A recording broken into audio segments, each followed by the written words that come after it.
The coronavirus has spread to countries across the world, but officials believe that it all started in Wuhan, China. 新冠病毒是美国制造的，是中央情报局创造的生物武器。 There are now more than 126,000 cases across more than 100 countries. 目前，美国一些被认为是属于流感的病例。是否实际上可能感染新冠病毒？ Hello, I'm Richard Gisbert, and you're at the Listening Post. Among the media stories that we're covering this week, China tries to flip the script on COVID-19. It has issues with the way the international media are covering the story right down to where the virus was born. The film industry in apartheid-era South Africa. I'll kill that bastard with my bare hands. And the subsidy that was supposed to help black South Africans get into the movie business. Justice delayed can be justice denied, but not in Slovakia, where the murder of a journalist has led to a crackdown on corruption. And Be a lady, they said. Don't be too fat, don't be too thin. the poem turned music video turned online anthem for the Me Too movement. The coronavirus story took a turn last week when a government spokesman in Beijing told journalists to stop reporting that the COVID-19 virus originated in China. Ever since last year, when the first case was reported in the city of Wuhan, the origin of this outbreak has not been a point in contention, not even in China's state media, until now. Why the change of tack? It comes down to the numbers. More than 100 countries are now affected. The number of cases keeps climbing, so does the death toll. The cost to the global economy is already in the billions of dollars, and it could reach trillions. Those are the kinds of figures that no government wants to be associated with. China has been hardest hit by this coronavirus, but it is also the only country claiming to have brought the epidemic under control. Now it's trying to do the same with the news narrative, making sure that its version of the story gets reported and prevails. Our starting point this week is Beijing. These latest figures, especially the number of infections, there are now more than 125,000. In a news story driven by the numbers, the more than 100,000 coronavirus cases, the more than 100 million people now quarantined. A basic numerical examination of China's public political response can also prove informative. The task force in charge of combating COVID-19 is made up of 9 state officials. One of them is a health specialist. Another's background is in economics. And there are 2 officials whose expertise is propaganda. And that shows quite clearly that from the very beginning, controlling the narrative was the single most important mission for the party. It doesn't mean that the public health was not important or that the economy is not important, but they are less important than controlling the narrative. That will be the objective.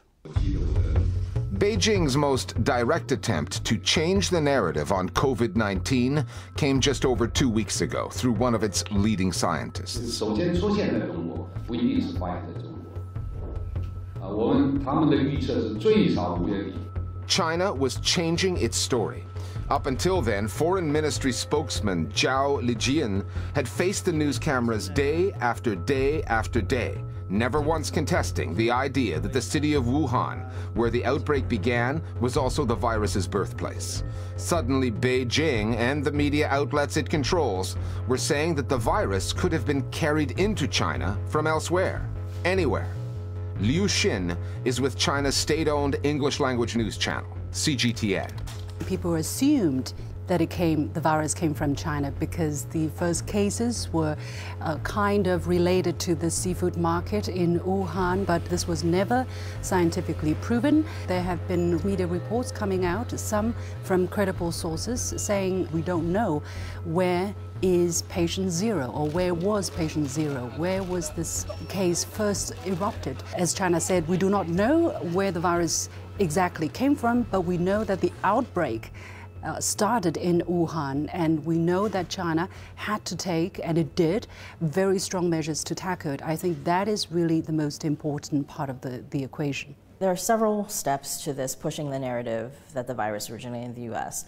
There have been conspiracy theories kind of going on around the Chinese social media saying things like maybe this virus was a bioweapon developed by the US and it was brought to Wuhan during this military competition that happened there last year. And the Chinese state-run media will report on them. 一些社交媒体账号正散布有关新冠病毒的耸人听闻的消息，传播内容包括新冠病毒是美国制造的，是中央情报局创造的生物武器，这隶属于西方战略。Not saying they're false, not saying they're true necessarily, but kind of just mildly stoking the spread of these kinds of rumors. China and the UK. China's propaganda offensive is multifaceted and multi-platformed. Its diplomats, embassies, and consulates launched dozens of new Twitter accounts last year. Since Twitter is banned in China, those accounts are aimed at international audiences. The diplomats are trying to reassure foreign governments that China now has its domestic epidemic under control, and they're offering to share the expertise it's developed with other countries. Joining us to talk more about the virus is China's ambassador to... They've taken that same message to the mainstream media. Beijing estimates its diplomatic corps has conducted more than 400 interviews on the coronavirus and written more than 300 articles. Chinese television is also producing news stories extolling Beijing's rapid response to the crisis. 火线造医院迫在眉睫，2座医院以惊人的速度从一片荒芜之地建成为抗击疫情的堡垒。Stories that then find their way into the international media. One of the biggest manifestations of that was them building a hospital in Wuhan in 10 days. And they filmed footage of the construction site that they gave it to international media as well. You are looking at a time lapse of the incredible effort to build a hospital in just 10 days. However, they didn't say that it wasn't like a full-on hospital. It was more of a quarantine hospital, so prefabricated building that doesn't have the full functionality of a hospital.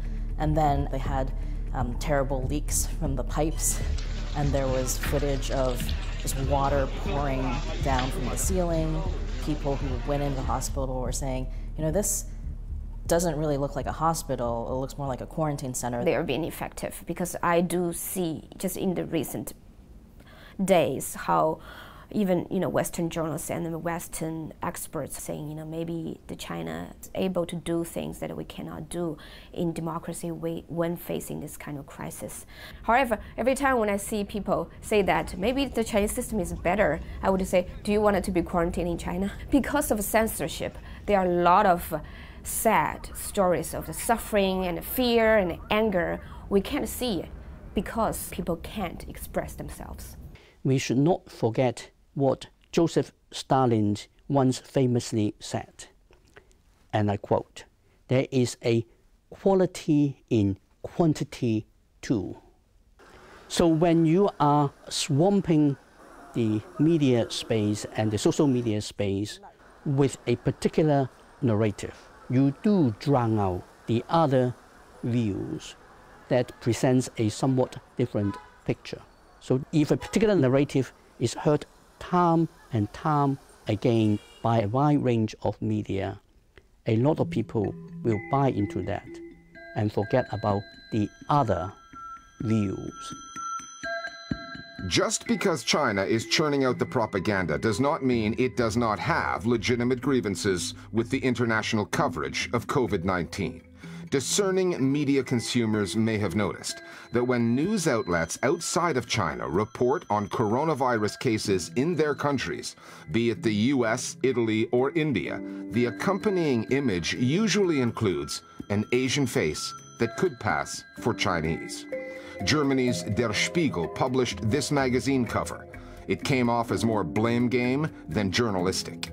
And when the Wall Street Journal produced a piece with this headline, Beijing responded by revoking the credentials of 3 of their journalists and deporting them. There definitely has been racism in the reactions to the coronavirus outbreak in China.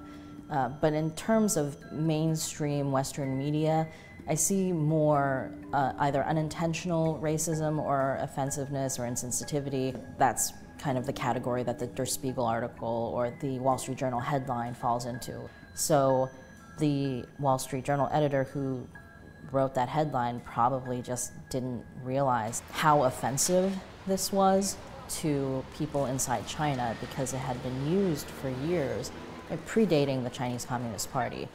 So the government has exploited this kind of a racist undertone and trying to paint the U.S. or the West as, being racist towards China.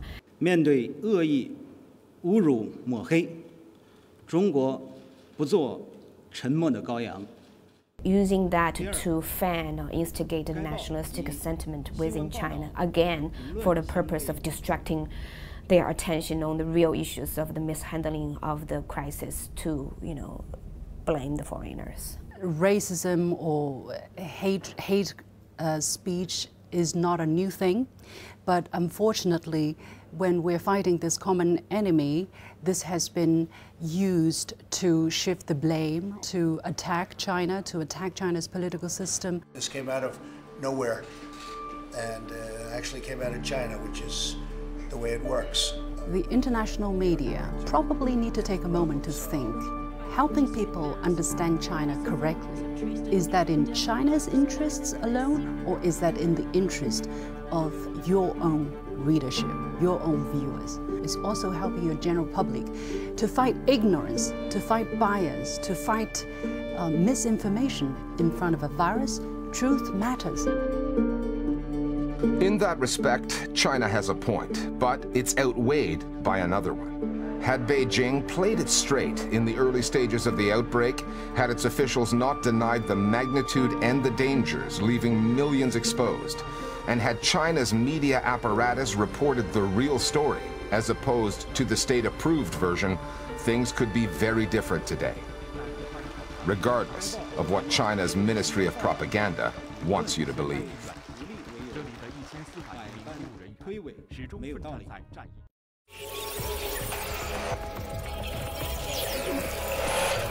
We're discussing other media stories that are on our radar this week with one of our producers, Flo Phillips. Flo, it's been just over 2 years now since the murder in Slovakia of the journalist Jan Kuciak. He was killed along with his fiancée, a woman named Martina Kusnirova. Justice has been slow in coming in this case, but bring us up to speed on the latest legal developments here.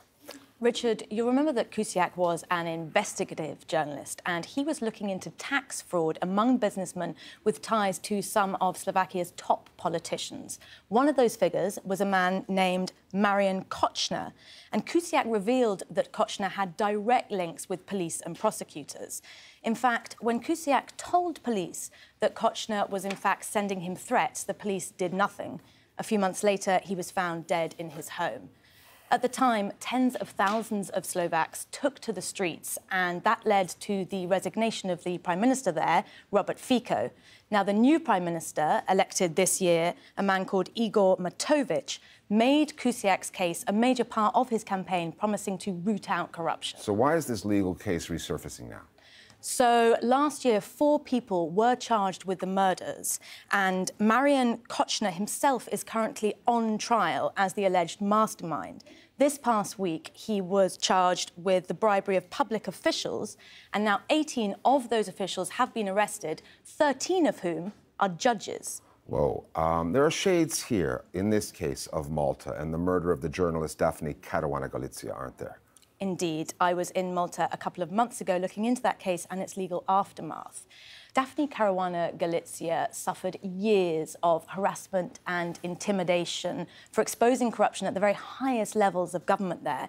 She was murdered in 2017. Like Kuciak, the protests about her death led to the resignation of the Prime Minister, Joseph Muscat. As you say, justice has been a long time in coming in both cases. Yeah. But in Slovakia and Malta, some senior political figures are now paying the price. OK, thanks, Flo. We're going to scroll back now more than 4 decades and look at a slice of history, filmmaking in South Africa during the era of apartheid. Like many governments, South Africa has offered subsidies to the film industry. And the subsidy we're looking at was known as the B scheme, an alternative to the A scheme that already existed.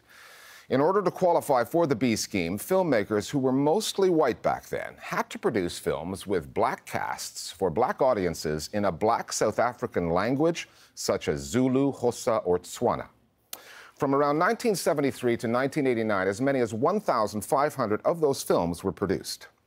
But in many cases, there was a prevailing theme, a larger message.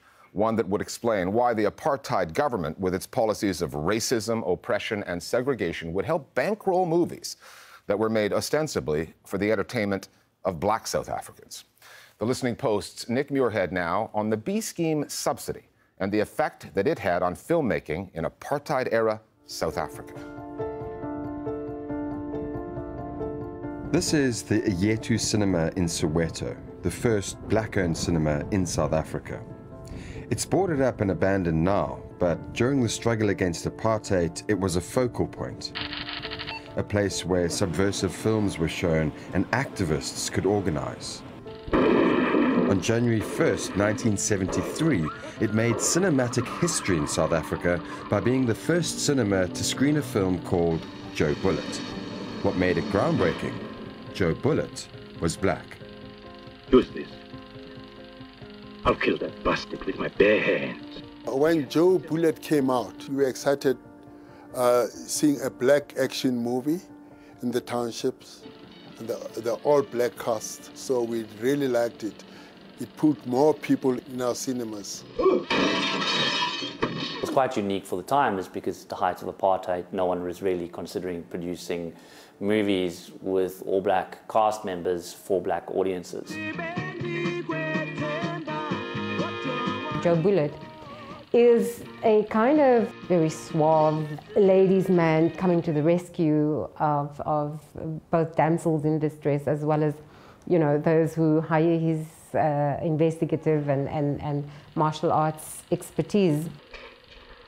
A black character who is your James Bond-esque kind of guy. They want us to join the Falcons so they can win the cup final. And you want me to keep them off your backs? Living in a nice apartment, driving a nice car. He's got all these sorts of things which the government didn't obviously want the majority of the population to kind of aspire to. The writer and producer of Joe Bullet, Tony van der Merwe, says that they premiered the film without approval from the apartheid censors, and that just 2 screenings later, it was banned. They say that he's taking the law in his own hands, he's carrying a gun, drives a sports car, stays clearly in a white area. Stupid reasons for banning it. Van der Merwe says that the decision to ban Joe Bullet was eventually overturned, but by then it had lost its momentum and would never recover. While the film was ultimately a commercial failure, the response from black South African audiences convinced Van der Merwe and his fellow filmmakers that there was a huge demand in the country for this kind of content. However, what they also knew was that without the apartheid government's approval, these kind of films would just keep on getting banned. So they had to make a deal. And there was already a template in place. Nearly 2 decades earlier, in 1956, the apartheid government had created a subsidy to help grow a national film industry for white South Africans. The films had to have white casts, dialogue in white South African languages, and typically they would promote the white South African way of life. If that criteria was met, the filmmakers would get money back based on ticket sales. They called it the A-scheme film subsidy. Tony van der Merwe saw an opportunity. He lobbied for a B-scheme subsidy, films with black casts for black audiences in their own languages. And there's a reason why the apartheid government went along with it. The idea behind the subsidy itself was, if we created a vehicle through which to entertain the masses, it would keep their minds off of political unrest. It was about moralizing the leisure time of black people, because if they're not occupied, they get up to all kinds of mischief. And a secondary benefit, a plus, huge plus, was of course the kind of ideological value that the apartheid state could get out of it. You lose, Sonny. And the police will be too happy to have you. Clearly the apartheid government saw the propagandistic value in the B-scheme film subsidy. So were there any themes or storylines that the government would favour in these films? They love you to put in the good will always win over the evil. So crime doesn't pay. And another thing is they wanted to bring that idea to the black people that you should go to your homeland and stay there. That's your place. Don't come to the white area. Homelands were small, semi-autonomous regions, typically underserviced and poverty-stricken, allocated to black South Africans in the apartheid era. And that theme, that once your work is done in so-called white South Africa, you go back to the supposed tranquility of the homelands, was so prevalent in the B-scheme films that the genre would come to be known as Back to the Homelands.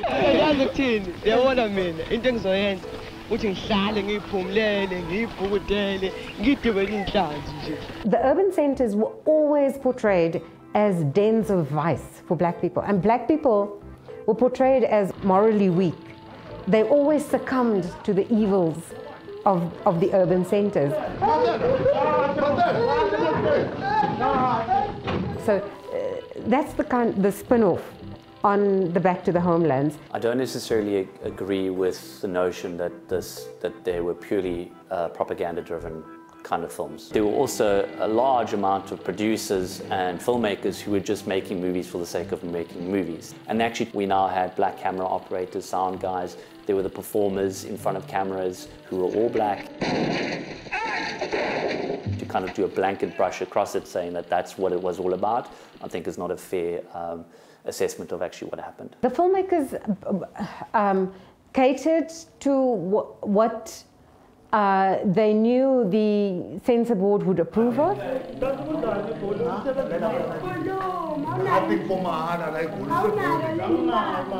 They were acting as surrogates, in a sense, for the apartheid state.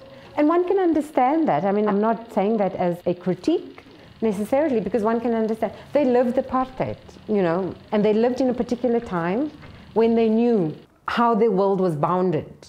And they stayed within the boundaries. Very few overstepped. And there was a huge financial incentive not to overstep. If their film did well, producers could expect up to a 600% return on their investment. If their film was banned, producers could lose their investment entirely. Like the A scheme, the success of a B scheme film, and therefore the size of the subsidy it received, was based on ticket sales. But at the time, there were only a handful of cinemas that allowed black audiences, and certainly not enough to support the industry. So the B scheme filmmakers created their own distribution networks, mobile cinemas, that they sent out to the townships and set up in schools, churches, open fields, anywhere they could screen a film. They enjoyed it. If a film unit turns up in a town, it was like in my days, the circus coming to your town. Very excited. Everybody was excited. The kids were excited. And amazing, I think, because the films were shot mainly in Zulu, in their own mother tongue. We were so ignorant. We welcomed anything that came our way. It was movies for us. It was entertainment. We never saw anything wrong because that's all we had. Our eyes only opened when, you know, more Western movies were coming through. It's only then where we realized that it's not good for us. In the dying years of apartheid, the B scheme film subsidy was abolished, not least because filmmakers were inflating their ticket sales to increase their subsidies. Today, not much is known about it. Official documentation has mysteriously disappeared, and so have many of the films, leaving opinion divided. Was the B scheme a blot on the South African film industry, or did it pave the way for many black South Africans to enter it? Are the films propaganda, or are they a lost heritage? By modern standards, the B scheme films haven't aged well, but look at the story behind them for the better picture of South Africa.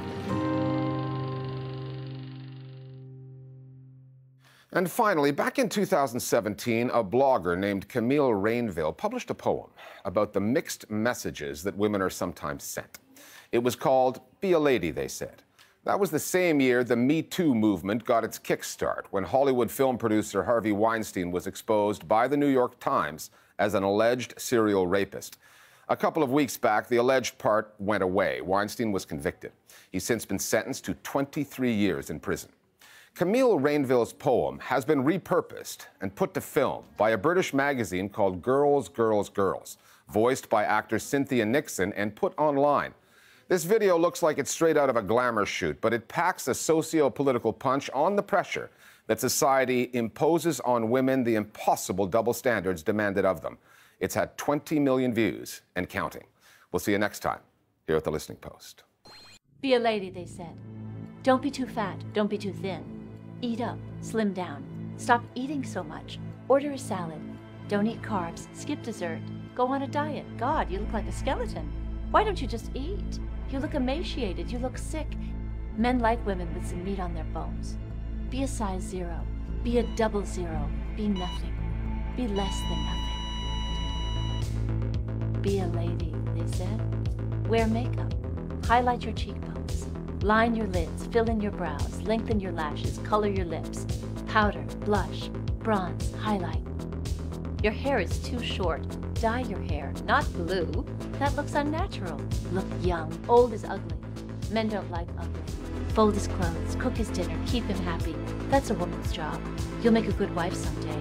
Take his last name. You hyphenated your name. Crazy feminist. Give him children. You don't want children? You will someday. Be a lady, they said.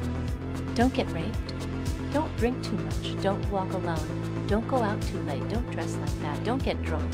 Don't smile at strangers. Don't go out at night. Don't trust anyone. Don't say yes. Don't say no.